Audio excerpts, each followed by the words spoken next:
புதிதாய் பூத்த இந்த அழகான காலை பொழுதுல உங்க எல்லாரையும் சந்திக்கிறதுல மிக்க மகிழ்ச்சி. இது நேரம் நல்ல நேரம் நிகழ்ச்சி. பொன் கிடைத்தாலும் புதன் கிடைக்காது என்பர். இந்த பொன்னான புதன் காலை பொழுதில் உங்கள் அனைவருக்கும் பொன்னான வாழ்க்கை கிடைக்க வேண்டும் என்பதுதான் நம்ம நேரம் நல்ல நேரம் நிகழ்ச்சியின் நோக்கமே. இன்னைக்கு நம்ம நிகழ்ச்சியில ஜோதிடம் குறித்த மிக தெளிவான விளக்கங்களை பகிர்ந்துக்கிறதுக்காகவே இங்க வருகை தந்திருக்காரு சயின்டிபிக் அஸ்ட்ராலஜர் ஜாதக ஜாம்பவான் டாக்டர் பரணி பால்ராஜ் அவர்கள்.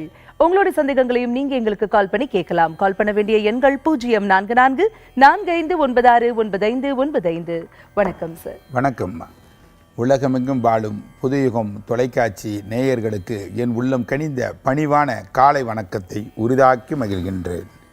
சார், ஒவ்வொரு நபரும் தொழில்ங்கிற 3 எழுத்தை தொடங்கும் போதே பணம்ங்கிற 3 எழுத்தை முதலீடு செய்து லாபம்ங்கிற 3 எழுத்தை எதிர்பார்த்து தான் சார் ஆரம்பிக்கிறாங்க.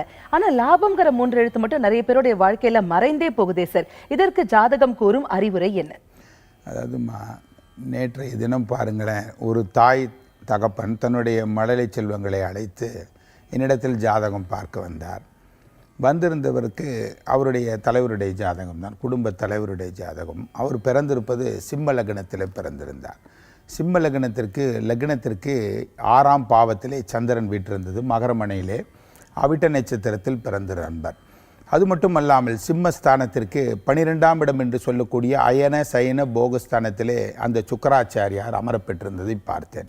லக்னத்திற்கு 8ஆம் இடம் என்று சொல்லக்கூடிய மாரக அஷ்டமாதிபதியாக அந்த குரு அந்த சுக்கரனுடைய பார்வையில் இருந்தது. அது மட்டும் அல்லாமல் இந்த புதனும் சனியும் லாப நோக்கில் அழகாக அமர்ந்து ராகு 4ஆம் இடத்துல உச்சம் பெற்று 10ஆம் இடத்துல தொழிற்ஸ்தானத்தில் கேதுவோடு சூரியனும் இருந்தது.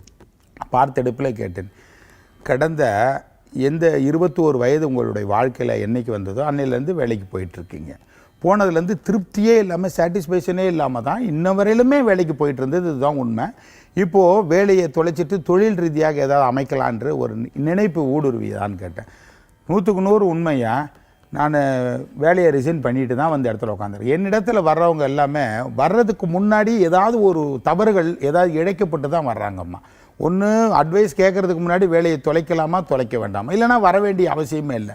வேலையை எழுதி கொடுத்துட்டு இந்த இடத்துல வந்து உட்காந்துருக்கார். காரணம் என்ன அப்படின்னு கேட்டால், பிஸ்னஸ் பண்ணலாம் அப்படின்னு ஒன்று பார்த்தோன்னே சிரித்தேன்.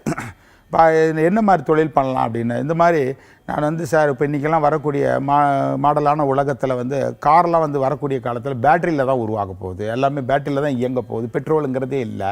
அப்போ நான் ஒன்றுக்கு 4 கார் வச்சுருக்கேன், ஏன் என்னையா பண்ணலாம் அப்படின்னு கேட்டால், அப்போ இனிமேல் அதுக்கு உண்டான மாற்றத்தை நம்ம அழகாக கார் வச்சுருக்கவங்க மாற்றிக்கலாம், இல்லாதவங்க புதுசாக வர்றவங்களும் புதுசாக எடுத்துக்கலாம். அந்த மாதிரிலாம் சொல்லிவிட்டு அவர் ஜாதகத்தை எடுத்து பார்க்குறேன்.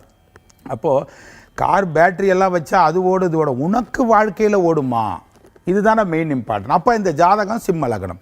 சிம்ம லக்னத்திற்கு 10க்குடைய ஜீவனாதிபதியே அந்த ஸ்தானத்துக்கு மாரக ஸ்தானத்தில். அப்போது லக்னத்திற்கு 10ஆம் இடம் எது வரும்?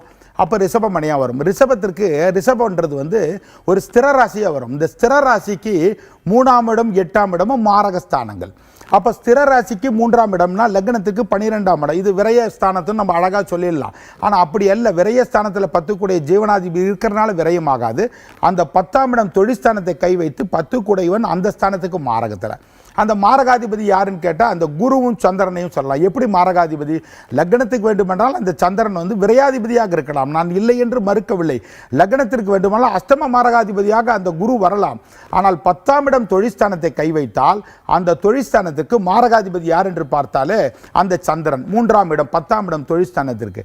அந்த தொழிற்ஸ்தானத்துக்கு மறு மாரகாதிபதி என்று பார்த்தாலே இந்த குரு அஷ்டம மாரகாதிபதியாக வருவார். அந்த குரு பாருங்களேன், லக்னத்திற்கு 8ஆம் இடத்துல மறைந்து நிறைந்து அந்த சுக்கரனை பார்க்கிறார். சுக்கரன் எங்க இருக்கிறார்? 12ஆம் இடத்துல. அது மட்டும் இல்லாமல் சந்திரன் பாருங்கள், மாரகஸ்தானத்தில் மாரகாதிபதி அந்த சந்திரன் மகரமனையில் அமர்ந்து அவிட்ட நட்சத்திரத்தில் அமர்ந்து நேரடியாக அந்த சந்திரனும் சுக்கரனும் பார்வை. அப்போ சுக்கரன் 12ஆம் இடத்துல லக்னத்திற்கு 6ஆம் பாவத்திலே அந்த சந்திரனும் சுக்கிரனும் நேரடியாக பார்ப்பது ஒரு தோஷம்.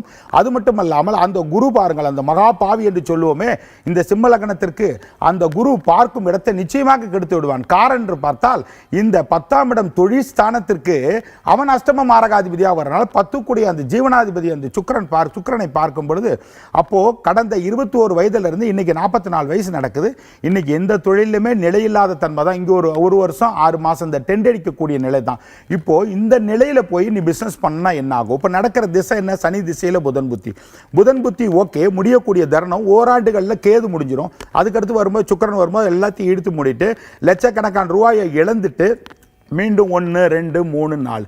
அப்போ யார் யார் தொழில் செய்யணும், யார் யார் தொழில் செய்யக்கூடாதுன்னு ஒரு அமைப்பு இருக்கு.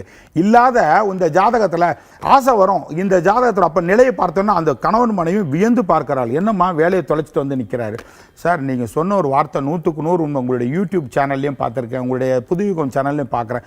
வெட்டு 1 துண்டு 2 தான். இப்படின்னா இப்படி தான், இல்லைன்னா இதுக்கு நாட் சொல்யூஷன். அப்போது இந்த என்ன பண்ணலாம் ஐயா, பிஸ்னஸுங்கிற மைண்ட் செட்டு இன்னாலும் அல்ல என்னாலும் இவர்களுக்கு சூட் ஆகாது. அப்போ மீண்டும் அதே வேலையில் போய் ஜாயின்ட் ஆகிடுங்க. அப்போ இறைவனை போல வழிவகுத்தீங்க. நான் ஏனோ தானன்னு போயிட்டு இந்த குரு பயிற்சி, இந்த சனி பயிற்சி, இப்போ ராசிக்கு பாருங்களேன், இந்த குரு 11ஆம் இடத்துல தான் இருக்குது. ராகு பாருங்களேன், ராசிக்கு வந்து மகர ராசிக்கு 6ஆம் பாவத்தில் எண்ணத்தை கொட்டி கொடுத்துரும். அப்போ இந்த ஜாதகத்தை நிறைய பேர் என் இடத்துல வரும்பொழுதுமா சீர்பட்டு நிலைப்பட்டு வந்து அரைகுறையாக தெரிந்தவரிடத்துல போய் அப்போ மைனஸ் ஒரு ஜாதகத்துல இருந்ததுன்னா நிச்சயமா அந்த இடத்துல போவாங்க.